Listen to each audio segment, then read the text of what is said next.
But I come to the 30th verse, and it begins, "Behold, your Lord said to the angels." Behold, your Lord said to the angels. So we're about to hear a heavenly announcement, a heavenly election, a great moment.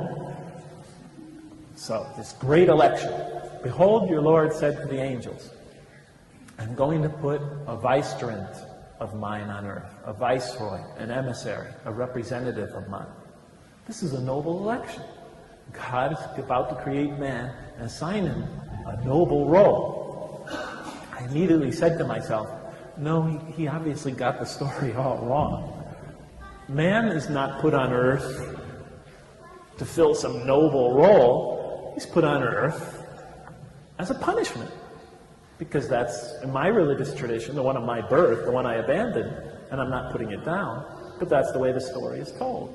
And I felt the author got confused when he was, repeating the story. I mean, this was my perspective. "Behold, your Lord said to the angels, I am about to put a vicegerent of mine on earth." And then the angel said, "Will you put therein one who will spread corruption and shed much blood, while we, the angels, celebrate your praises and glorify you? Glorify your holy name?" And I read that verse, and I just stared at it. I was captivated. I was angry. I could feel the heat rising inside me. Because look what it says. "Will you put therein one?" God says, I'm going to assign these humans this noble role. And then the angels say, are you going to create this being who spreads corruption and sheds much blood?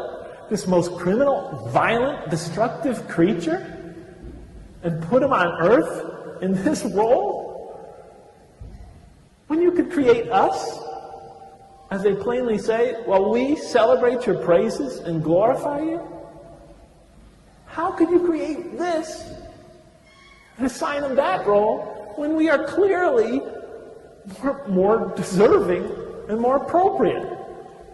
Are you following me? And that was my question. That was my life. That was my childhood. All of it just encapsulated in those 15 words. And I was shocked. I thought the author is committing theological suicide. You don't ask the most poignant question in the history of man's theological reflections, a question for which there is no rational answer, in the beginning of the story of the first man and woman. At least wait to the end of the scripture. But don't put it from the start.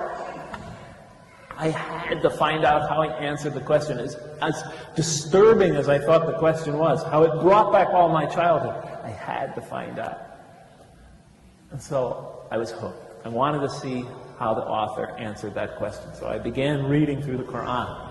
And I immediately got some hints, but it didn't fill in the picture. So I kept reading and reading and reading. And to tell you the truth, and this is what I'm going to talk about tomorrow, at tomorrow's lecture, for the youth, or the people who consider themselves youth. By the time I had finished the Quran, all the arguments I had against the existence of God, all the premises I had built against his existence, one by one, I saw them falling apart. So by the time I finished the Quran, I had no more argument against the existence of God. But not having an argument against God is not the same as having a reason to believe in him. Once my daughter Jamila asked me, Daddy, I understood, we go on walk after walk after walk, and we discuss these things. I understood how you found in the Quran answers to all your objections to the existence of God. But what made you believe in God? She's a very bright girl. Because she understood not having an argument against is not the same as having a reason to believe. And I told her, honey, it's hard for me to explain, but as I was reading, as best as I understand it, as I was reading through the Quran, and one by one, the sort of fortress of the wall I had built between myself and the belief in the existence of God, as that wall began to crumble, one by one, piece by piece, as those arguments faded away, I began to have slight doubts about my atheism. And the more I began to doubt my atheism, the more the power of the Quran began to affect me. And the Quran is written in a very interesting style. In the beginning, it's quite technical. It goes into a lot of specifics, laws and rules and regulations. By the middle, it takes you into stories, beautiful stories, powerful allegories.